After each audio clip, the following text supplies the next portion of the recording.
அனைவருக்கும் வணக்கம். இது உங்கள் கெமிஸ்ட்ரி தமிழில். இந்த கொஸ்டினை பார்த்தீங்கன்னா ஃபார்வர்டு பேக்வர்டு ஆக்டிவேஷன் எனர்ஜி அது வந்து கொடுத்துருக்காங்க 280 கிலோஜூல் பெர் மோல். சரியா? ஆனா என்ன ரியாக்ஷன்? Exothermic reaction. சரியா? அடுத்து பாருங்க என்தால்பி சேஞ்ச் என்னன்னு கேட்டிருக்காங்க. என்தால்பி சேஞ்ச்னா டெல்டா ஹெச். சரி, இப்போ எக்ஸோதெர்மிக் ரியாக்ஷன்னா நம்ம என்ன கிராஃப் வரையணும்? கிராஃப் வந்து இந்த மாதிரி இருக்கும். சரியா? இப்போ ப்ராடக்ட் வந்து ரேட் என்ற காட்டிலும் எப்படி இருக்கும்? பொட்டன்ஷியல் எனர்ஜில ரொம்ப கம்மியா இருக்கும். ரைட்டா?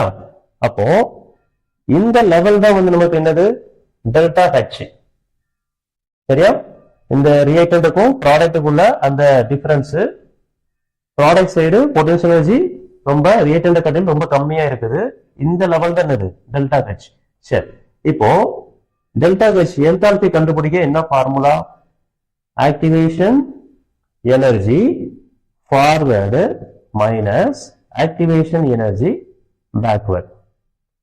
ரொம்ப சிம்பிளான ஒரு ஃபார்முலா. இந்த கொஸ்டின் தகுந்த மாதிரி நம்ம என்ன பண்ணியாச்சு? எழுதியாச்சு.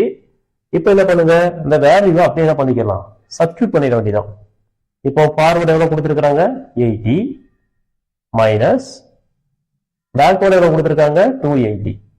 அப்போ 80 மைனஸ் 280 எவ்வளவு வரும்? மைனஸ் 200 வரும். யூனிட் என்னது?